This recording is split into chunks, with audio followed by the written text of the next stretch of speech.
Right. It can't be right. Good morning. Morning. It's Friday, it's January 18th, and it's not as cold as it was yesterday, but I still can't warm up this morning. That's a sign I'm getting sick. Oh, I thought you were going to say old. I'm going to cough all over you in a minute. What? Today is going to be very wet again for the most part. We're going to see some very heavy showers in parts later on this morning and definitely into the afternoon and evening. And highest temperatures today of around 8 degrees, which is like the middle of summer. 8, yeah, it's pretty Apparently, nice. from Sunday on, I think Sunday to Wednesday next week, it's supposed to be decent. Is it? Like as in no rain, I think. Yeah, nice. We'll Yeah, see. it's good. Yeah, I don't mind the cold if it's dry. Yeah, that's true. Yeah. Now, let's check out today's papers. The Times Ireland edition today has got a spectacular photograph on the front page. I had to look at it about 5 times to make sure it was real, because it was one of those ones I was like, am I going to make a fool of myself now? Is it like a robot shark? But it's a real shark, and it's a photograph taken near Hawaii. It was spotted by divers filming off Hawaii or near Hawaii over the past few days. It's a hang on now. Deep. It's a fat shark. No, I'm trying to find its name. Deep blue. It's thought to be the world's biggest great white shark. Now, what I can't understand is, why is the diver right beside it? Is this a joke? The diver is quite literally petting him like. If it was April Fool's Day, I'd kind of say, it's not real. Like, is it real? I'd say it's real. Somebody let me know if it's real. That's in the front page of the Times Ireland edition. It could have been one of those photographs that was taken at so quick that shark could have just flown past and your man got out of not got out of the water but got away. It's terrifying. Anyway. Also on the front page of the Times Ireland edition, 2 weeks after abortion became legal in Ireland, a case was raised in the Dáil yesterday by TD's Ruth Coppinger and Breed Smith, and they claim that a woman has been told she must wait 4 weeks for an abortion at the Coombe Hospital. Now, they've come out and said that they can't comment on any case individually, and that was the reply that Breed Smith and Ruth Coppinger got in the Dáil as well yesterday. But they say the woman has been told to wait for 4 weeks to see if a spontaneous miscarriage will take place, even though 2 consultants have signed off on the fact that the fetus would not live outside the womb. So that's the story in the front page of the Times Ireland edition today. That story is also in the front page of today's Independent. Abortion for fatal fetal abnormality denied in hospital is the headline there. And a 23-year-old man was shot dead and his friend seriously injured as they left a gym last night in Swords in Dublin at about 7:30. And that's another big story in today's Independent. The Examiner says woman forced to travel to UK for abortion, so same story there. And the Commissioner says 3,400 Gardaí face disciplinary action. It's also on the front page. And there's a picture of Brian Crowley, who had his press conference yesterday, and he will not be running again. He won't be standing again for election. He's on the front page of the Examiner there as well this morning. And in the Irish Mirror then, man gunned down over drug debt, horror shooting outside gym in Swords. He's been named as Zach Parker. And this is interesting. A Monaghan GA club, Cardiff Gales, are to auction off a graveyard plot in a bid to clear their debts. So they've come up with this plan that they obviously have acquired this graveyard plot, and it's for 2 people, and in order to raise a bit of cash for funds for the club, they're going to auction off the actual plot itself. So I don't know if there's anything particularly special about the plot, but there you go. How depressing. Some clubs do Strictly's, some clubs do lip syncs, this club does a graveyard plot. Great idea, because people are talking about them. It's a weird idea, but a good idea. I've heard of things like sites being auctioned or up for prizes, but a grave plot? Yeah, I don't know. Depressing, isn't it? That was a bit of a mad one, though, in fairness. So there's some of the big stories in our papers today. Some of the top trends. Well, First Dates Ireland is trending. I was in Cork yesterday. I was on RTE and your man was there, the Mater D lad. Oh, yeah, was he? Yeah. So I was just, what's his name? Matteo? No, his name is... Yeah. So I'm just in the corner of the green room and I'm chatting to John Kieran, who I was on with. We're just like chatting away, shooting the breeze about everything and anything. Next minute, this hand just shot in to shake hands with me. And I was just like... He was trying to... I was like, hey, how's it going? And he was like, hi. And he introduced himself, even though I missed it. And he goes, lovely to meet you. And I was like, oh, yeah, hey, how's it going?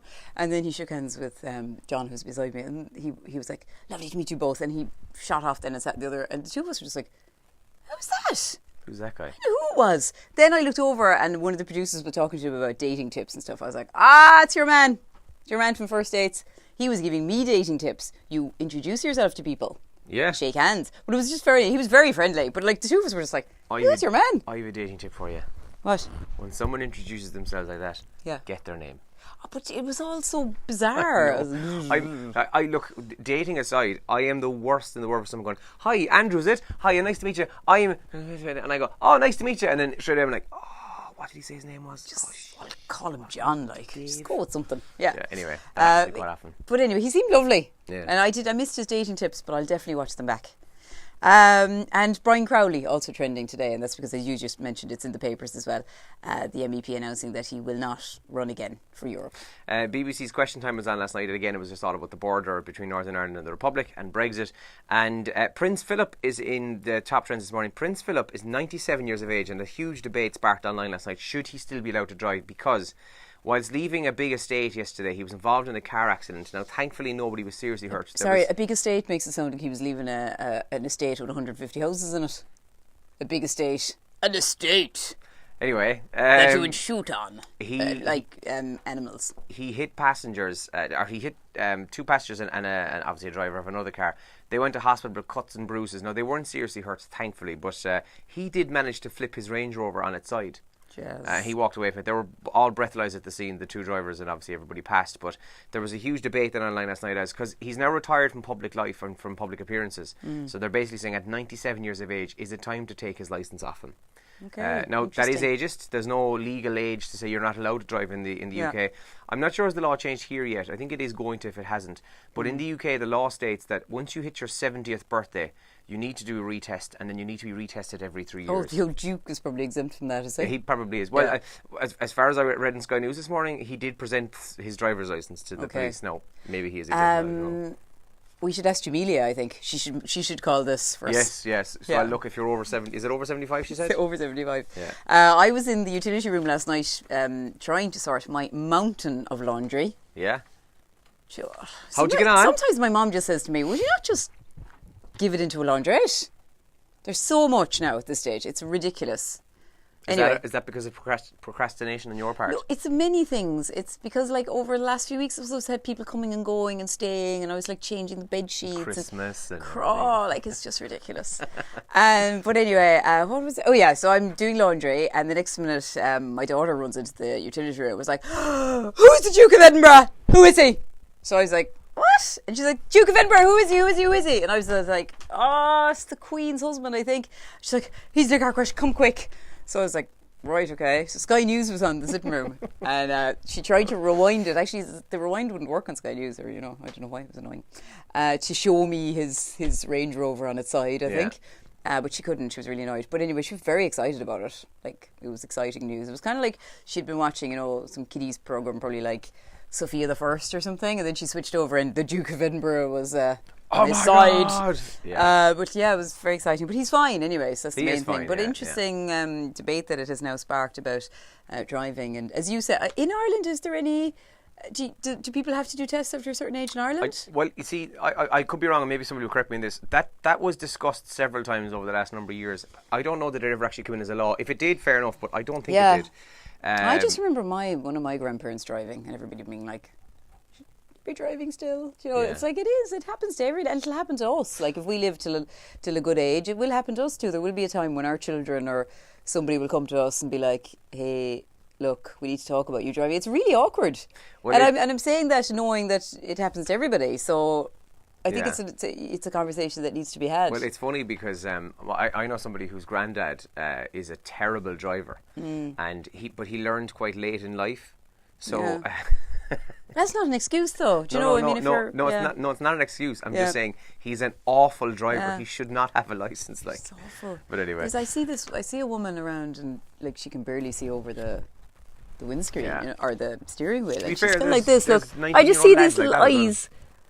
But that's true. I was telling you that one day there a few months ago. I saw a lad. I was sitting in traffic. He must have been 19 or 20. He was driving a Volkswagen Passat, and it was pure done up to the nines because he's decent. Anyway, what was he?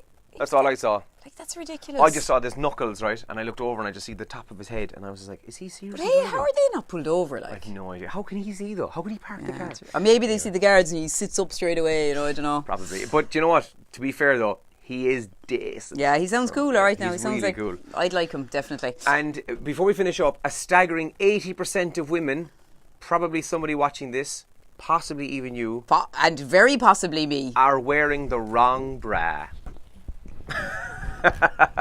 Yeah, I was reading it there this morning, the stats. I go through them on the radio this morning, but they go through various stats about different age profiles and different sizes and different types of bra. Didn't know there was different types, but there you go. So you didn't know there was different types of bras now? Well, there's bras with cups, like, that's basically it, isn't it? Ah, but they're all different. Well, some clearly, of them 'cause push them up, some of them push them together, some of them kind of is pushing them up, pushing them separate together, them not out. the same thing, no? Some, yeah, pretty is actually. I try to make it sound like Yeah. I knew more than I do. But this is it. So 80% of women are wearing the wrong bra. So I'm setting up a kind of emergency meeting later on today where I'll be doing bra fittings for people over the course of the weekend. You can come into Radio Kerry and we'll use this studio here. And look, I'm just trying to be a public servant. I'm just trying That's to help. cool. I'll I'm help. just trying to help. I'll be your secretary. I'll take names. Just trying to help, so that's all. Have a great day. Have a great weekend. Get in touch with us here or on our usual ways on WhatsApp or text. We're starting the show in about a minute's time. Yeah. So chat to you soon. And enjoy the weekend. And if you're up to anything for the weekend, let us know as well, all right? And we'll chat later. Good luck. Morning.